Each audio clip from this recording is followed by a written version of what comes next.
Udah dibilangin ini kan cuma sejam Itu, doang. aduh, Tadi sih mulainya ada yang sebelum jam nyetop, 8:30. ada yang ganggu kita nih Mas, diskusi kita ini malam ini. Malah lagi Yang seru-serunya tahu-tahu iya, mati. iya. Mungkin lanjut Mas. Artinya bisa jadi gambaran buat Indonesia juga kan negara ini kan. Nah, ya, jadi saat itu saya lanjutkan gitu, apa Iya. namanya? Saat itu Rusia gak suka sama Estonia ini akhirnya melakukan serangan cyber. Serangannya Hmm. masif gitu. Bahkan dia upload di beberapa platform apa namanya diskusi gitu, step by step Hmm. bagaimana melakukan penyerangan terhadap Estonia gitu. Dikasih tahu Hmm. caranya, dikasih tahu toolsnya, dikasih tahu Hmm. linknya gitu. Ya kan akhirnya apa? Ini Estonia hancur, berantakan gitu. Hmm. Semua sistem mati total gitu. Bank mati total sehingga masyarakat tidak bisa ngambil duitnya di bank gitu. Nah Hmm. ini contoh yang tadi apa namanya saya sebutkan kalau misalkan sampai serangan cyber itu ke Indonesia gitu. Jadi negara ini benar-benar runtuh saat itu musim panas pemanas seluruh apa namanya negaranya mati total gitu. Karena Hmm. institusi di bidang energinya juga mati total gitu. Wah ini akhirnya jadi chaos, jadi kerusuhan dan untuk melakukan perbaikan terhadap negara itu butuh waktu 10 tahun gitu. Baru dia bisa establish lagi, kemudian dia memiliki badan cyber di negaranya gitu, ngatur semuanya gitu. Ya kan? Dan akhirnya sekarang dia menjadi peringkat 5 dunia terhadap pertahanan cyber gitu. Nah, tapi Tapi kan kita butuh nggak waktu mau jadi 10 negara tahun ya. runtuh dulu ya, masa Iya, kita ini udah tahu, udah ada contohnya gitu, ya kan? Udah betul. ada contohnya di negara lain gitu. Ya masa Hmm. kita mau ngikutin contoh itu? Masa kita mau rubuh dulu negaranya, baru kita Hmm. bisa memiliki pertahanan cyber yang baik? Ya enggak lah gitu. Masa kita mengorbankan masyarakat rakyat Indonesia kan enggak gitu. Ya kalau Jangan sampai. kita tahu banyak kasus-kasus yang merugikan negara gitu, ya harusnya kita mulai concern bahwa security ini memang perlu gitu. Hmm. Kita lihatlah kemarin ketika Kementerian Koordinator PMK gitu PMK, eh, Pak Muhajir. mau sebelumnya ya Oh mau sebelumnya, Mbak Puan. meresmikan membuat website revolusi mental. Ingat nggak Hmm. program utamanya Pak Jokowi? Ya, Begitu Ibu Puan dipublish, Maharani. nggak Hmm. nyampe 5 menit coba, dihack. Berapa miliar anggaran itu yang dibuang-buang di situ gitu. Iya kan? Nah ini kan contoh contoh nyata gitu bahwa kita ini memang Hmm. belum siap, ya kan? Hmm. Gitu. Nah, kemudian pengamanan di istana kita, memang udah benar-benar kuat belum? Kan Hmm. gitu. Udah dilakukan audit secara mendalam belum gitu. Banyak Hmm. banyak masalah yang sebenarnya menjadi potensi ancaman gitu. Tapi kita masih nggak peduli. Coba sekarang hampir semua pejabat-pejabat kita menggunakan email gratisan gitu. Iya kan? Iya, Padahal kita hampir tahu semua ada ya. bahwa kalau kita ya hampir semuanya. Padahal kalau kita Hmm. tahu kalau kita menggunakan email itu artinya apa? Artinya kita memberikan informasi kita kepada si pemilik platform email tersebut gitu. Pasti Hmm. mereka bisa baca, nggak mungkin enggak gitu. Nah, ini kan jadi masalah, ya kan? Ini godlike nih. Kalau seperti ini apakah KPU melanggar hukum, Mas? Apa Ah. yang bisa masyarakat tuntut dari KPU? Nah, ini juga pertanyaan yang saya susah untuk menjawabnya. Kenapa? Tadi sudah kita bahas bahwa pasti KPU akan bilang mereka juga pihak yang terzolimi, Korban gitu, ya kan? dirugikan. Korban juga gitu. Nah ini Iya, yang salah siapa? Yang salah yang menyerang KPU kan gitu iya, logikanya akhirnya gitu. iya. KPU-nya nggak salah, KPU menjadi korban gitu. Nah saya pengen tuh ada ahli hukum di Indonesia gitu yang secara revolusioner gitu bisa menemukan Ah. hukum sebelum adanya undang-undang perlindungan data pribadi ini gitu untuk menjerat institusi-institusi atau platform-platform yang membocorkan Data. data pribadi masyarakat Indonesia gitu, ya kan? Nah itu yang jadi masalah. Hmm. Istana rawan dihack ya. Kalau kita Ya, jawab masalahnya ini di publik gitu, kita nggak bisa kita jawabnya susah kita. Ya nggak masalah juga Mas, ini kan dari ini aja kacamata pakar kan. Ya ada beberapa pengalaman Artinya juga ini kan apa bisa namanya? menjadi apa bahan juga buat istana juga kan untuk berhati-hati kan. Ya, ya iya sih gitu. Ada beberapa Hmm, pengalaman yang apa namanya saya sempat lakukan gitu, melakukan audit keamanan informasi di istana gitu. Ya ada beberapa lah yang apa namanya lemah lah gitu hmm, dan perlu di apa tingkatkan gitu. Apalagi hmm, kalau kita tahu istana ini kan pusatnya informasi gitu ya. Jadi harusnya eh, pengamanannya harus ekstra lebih ketat lagi gitu. Nah hmm, ini yang kadang-kadang akhirnya balik lagi bahwa security itu kadang-kadang tidak menjadi priority gitu. Nah apalagi hmm. ketika yang mengamankan itu adalah institusi yang dia sendiri institusinya nggak aman tuh. Gimana tuh? Iya, iya. Kan ini kan kita pusing kita Ini ada gitu. Pak Wimbo Iya baru kan? bergabung, Mas Pratama. Pak Oh Wimbo siap. baru bergabung. Selamat bergabung Pak Wimbo. Terus ada lagi pertanyaan teman-teman nih Mas, apakah lembaga negara seperti BIN, FBA bisa melacak percakapan telepon Ya itu secara gampang mudah banget. gitu? Gampang Hmm, itu. Itu nyadap orang itu lebih mudah daripada bikin Indomie gitu. Saking gampangnya hmm, kita melakukan penyadapan gitu. Iya kan? Soalnya kadang-kadang kita kan nyeleneh, ya nggak apa-apa lah. hmm, Pemerintah kan boleh kita ingatkan gitu. Yang penting kita hmm, ada apa namanya tidak istilahnya apa ya menjudge yang memang nggak ada solusinya betul. gitu. Kita mengingatkan, kita protes. Yang penting kita memberikan solusi kan kayak gitu. Ya, Kalau betul. pemerintah nggak diingatkan ya nanti malah jadi berantakan gitu. Kan kita Betul, ini betul. kan katanya bilang kita manusia ini kan tempatnya salah gitu. Iya kan? Ya kita salah. Saya juga salah, saya juga belum tentu benar gitu. Banyak Iya, iya. kata-kata saya yang memang nggak benar juga, perlu diingatkan Hmm, juga gitu. Kita betul. kita bukan menjelekkan personal gitu, tapi institusi pemerintah itu juga perlu kita ingatkan bahwa memang ini adalah kenyataan di lapangan bahwa cyber security itu bukan menjadi prioritas gitu. Hmm, Nggak usah jauh-jauh, coba kita bandingkan lah. Di Indonesia kita punya Badan Cyber dan Sandi Negara. Ketika dibentuk pertama kali, Badan Cyber dan Sandi Negara itu, ya, dia tidak dikasih anggaran, gitu. belum. Nggak ada anggaran, gitu. Gimana Hmm, dia bisa bergerak, gimana dia bisa ya. mengamankan cyber, karena dibentuknya sudah, apa namanya, akhir-akhir bulan, akhir tahun, gitu, yang anggarannya udah nggak ada, gitu. Hmm, Jadi anggarannya akhirnya dapat untuk gaji saja, gitu. hmm, Ya kan? Itu salah satu contoh nyatanya lah, gitu. Suatu institusi yang harusnya bertanggung jawab untuk mengamankan kedaulatan informasi di Indonesia, mengamankan wilayah cyber Indonesia, tidak dikasih anggaran untuk melakukan pekerjaannya.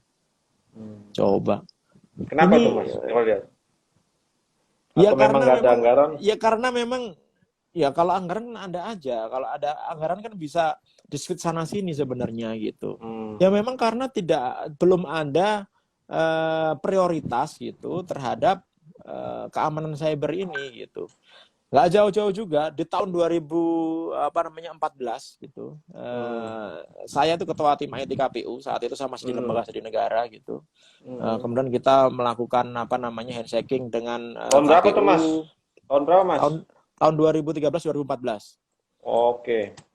Nah, setelah kita handshaking, kita melakukan KPU, tapi ternyata apa? Ternyata apa namanya banyak sekali apa tekanan-tekanan gitu. Wah, Hmm, jangan-jangan nanti lembaga negara ini malah jadi anteknya presiden karena saat itu hmm, presidennya juga ikut pemilu kan gitu. ya. Jangan-jangan nanti malah memodifikasi suara gitu.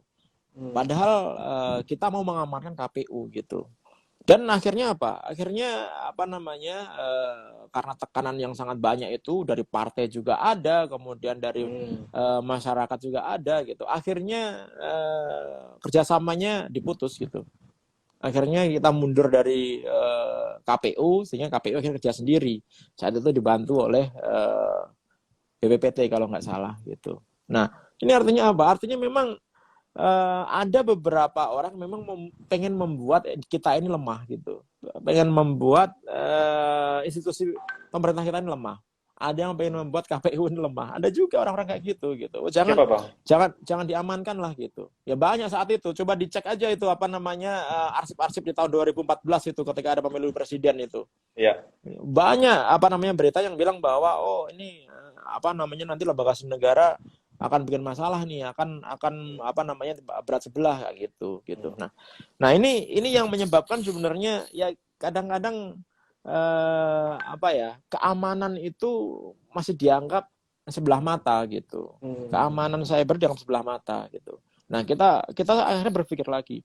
Perusahaan-perusahaan sebesar Tokopedia, perusahaan sebesar Bukalapak, ya kan, perusahaan sebesar Bineka gitu, yang mereka menginvestasikan anggarannya untuk IT mungkin lebih banyak daripada institusi pemerintah gitu. Nah, bagaimana dengan institusi pemerintah kita gitu? Ya kan yang anggarannya terbatas, kemudian SDM-nya terbatas, kemampuannya terbatas gitu. Ya wajar kalau misalkan kita ini banyak mengalami serangan-serangan gitu, banyak mengalami kebocoran gitu. Gitu, Mas Vicky. Nah, ini ada nanya juga, Mas. Peran badan cyber ini sebenarnya sejauh mana sih peran badan ini gitu?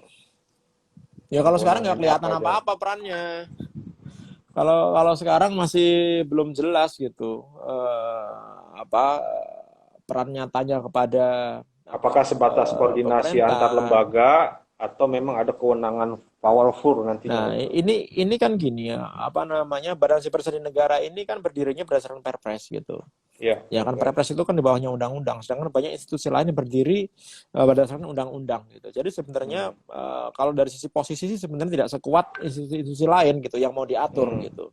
Ya kan? Nah, mungkin apa namanya niatnya, tujuannya dibuat lembaga ini sebenarnya bagus gitu untuk mengamankan wilayah cyber Indonesia, untuk mengamankan apa namanya institusi pemerintahan. Ya. Berhenti. Masih kelihatan nggak? Ya. Masih ya? Masih. Nah, Lanjut. ketika apa namanya lembaga yang harusnya bagus ini gitu, kemudian karena keterbatasannya tidak bisa melakukan tugas pokok dan fungsinya, ya akhirnya dikeluhkan gitu. Contohnya misalkan kemarin ketika ada masalah Harun Masiku, ingat nggak? Ya. Di Bandara Betul. Cengkareng gitu. Saat itu kan dibilang ada 20.000 apa namanya orang yang datang dari luar negeri lolos gitu. Iya. Karena disebabkan apa namanya sistemnya rusak. Salah satunya Harun Masiku kan ada 20.000. Kemudian setelah dilakukan audit melibatkan apa namanya cybercrime, Mabes Polri, melibatkan Kominfo, cybercrime kan nggak ya? Pokoknya Kominfo sama Badan Siber Sandi Negara gitu. Akhirnya dapat kesimpulan bahwa setting URL-nya salah gitu. Terus bilang komputernya tidak bisa connect ke server pusat gitu. Ya gimana orang bisa lolos ketika kita ke imigrasi, kita pasang paspor, kita taruh paspor kita, kan di-scan. Kan ketika di-scan itu pasti connect ke pusat gitu. Iya kan? Ya pasti bisa connect lah gitu. Nggak mungkin vendor itu ketika dia menang lelang membuat sistem maintenance suatu sistem imigrasi itu, dia tidak ngecek dulu fungsionalitasnya. Kan nggak mungkin. Nah ini kan alasan yang apa namanya agak nyeleneh gitu. Gara-gara mau melindungi satu orang, akhirnya dibilang bahwa ini gara-gara sistemnya nggak connect gitu. Sedangkan jadi benar tuh, Mas, setelah itu di Bali, ingat nggak? Di Bali ada 1.000 lebih orang tidak bisa keluar bandara gara-gara komputer imigrasinya crash gitu. Di Cengkareng 20.000 orang bisa lolos gara-gara sistemnya crash. Di Bali 1.000 lebih orang nggak bisa keluar gara-gara sistemnya crash. Yang benar yang mana coba? Dan yang ikut mengaudit itu adalah Badan Siber dan Sandi Negara gitu. Ya ini kan akhirnya jadi agak memalukan gitu. Kita ini kan bukan anak-anak kemarin sore yang bisa dibohongi dengan gampang gitu. Ya ada apa di sana? Kalau bikin alasan yang agak masuk akal dikit lah gitu. Maksudnya kayak gitu. Iya kan? Kalau mau melindungi orang bikin alasan masuk akal dikit lah gitu. Ya masa gara-gara apa namanya salah setting URL orang bisa lolos 20.000 orang tanpa ketahuan. Nggak logis gitu. Nah, itu salah satu dipaksakan contohnya. itu. Nah, BSSN ini juga menurut saya banyak orang-orang di BSSN gitu yang memang dia berkompeten dalam bidang keamanan cyber ini. Banyak adik-adik di sana tuh yang pinter-pinter gitu, karena dulu saya pernah di sana kan gitu. Yang jadi masalah adalah pimpinannya ngerti nggak, bisa apa namanya gerakin anak buahnya nggak, punya Iya, konsep yang bagus nggak, kan kayak iya. gitu. Butuh berapa Nah ini anggaran kan, Mas untuk badan cyber ini nanti Mas? nah kalau itu Kalau modifnya, saya kurang kira-kira tahu, ya. tapi anggaran yang sekarang sih nggak sampai 2 triliun sih kalau nggak salah gitu. dua Enggak, butuh triliun untuk berapa untuk mengamankan seluruh Indonesia. memaksimalkan BSN ini gitu. Waduh, kalau itu harus dihitung benar. Iya. Kalau ini untuk perbandingan lah gitu. Ya. Amerika, ya di Amerika Amerika berapa? itu untuk apa namanya anggaran badan cybernya Amerika itu per Heeh. tahun itu mereka menganggarkan 250 triliun. Setahun ya. Setahun 250 triliun. Kita di sini 1,9 triliun kalau nggak salah di Indonesia Hmm, gitu. Jadi sebenarnya masih kurang gitu. Ya minimal dinaikin jauh. 5 kali lipat lah gitu kalau memang mau benar-benar mau aman gitu. Ya Oke, kan. oke. Kalau saya pikir anggaran 10 triliun untuk institusi sebesar Badan Cyber ya harusnya nggak terlalu besar gitu. Apalagi yang diamankan adalah Indonesia satu negara gitu. Tapi ya harus kita awasi benar, jangan dikasih anggaran besar, tapi ternyata masih gitu-gitu aja kerjaannya. Nih, Masih terjadi kebocoran, pemerintah masih dihack, ya kan, iya. Pemda masih apa namanya dihack gitu ya. Itu nggak ada gunanya kalau kayak gitu. Ya mungkin nih bisa didengar sama Pak Presiden ini. Usulan dari Mas Pratama. Oh, ya ya ya ya. Amin amin amin. Oke Mas, untuk terakhir Mas, mungkin Mas Pratama bisa memberikan tips-tips kepada teman-teman untuk melindungi data diri gitu seperti apa tipsnya gitu. Closing statement lah. Closing statement terakhir lah. Oke. Nah, Yang supaya pertama adalah teman saat ini kita jangan mengharapkan perlindungan dari orang lain. Baik itu dari pemerintah, baik itu dari pemilik platform, kalau kita apa namanya punya akun di e-commerce gitu, atau misalkan dari institusi lain atau orang lain gitu. Sekarang apa namanya kita amankan diri kita sendiri dulu aja gitu. Karena apa? Hanya kita yang bisa mengaman diri kita saat ini gitu. Ya kan karena kita belum punya undang-undang, kita belum punya peraturan dan lain. Nah, bagaimana caranya?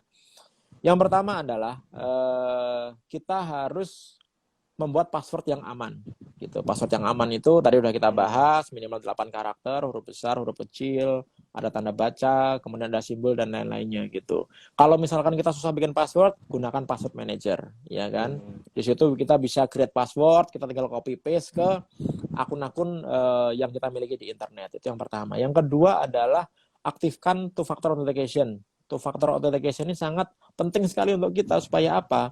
Supaya kita ini akun-akun kita ini aman dari hijacking orang lain gitu. Ya. Ya kan? Ada faktor yang harusnya kita ketahui, yang boleh yang hanya kita ketahui, yang tidak kita share ke siapa-siapa, yang itu kita gunakan untuk melakukan verifikasi kalau terjadi perubahan terhadap akun kita. Kemudian yang ketiga adalah kalau bisa jangan menggunakan WiFi gratisan, apalagi WiFi yang nggak ada passwordnya. Kenapa? Karena mudah sekali kita melakukan hacking terhadap WiFi gitu. Ya kan? Termasuk di Banyak, bandara ya Mas ya?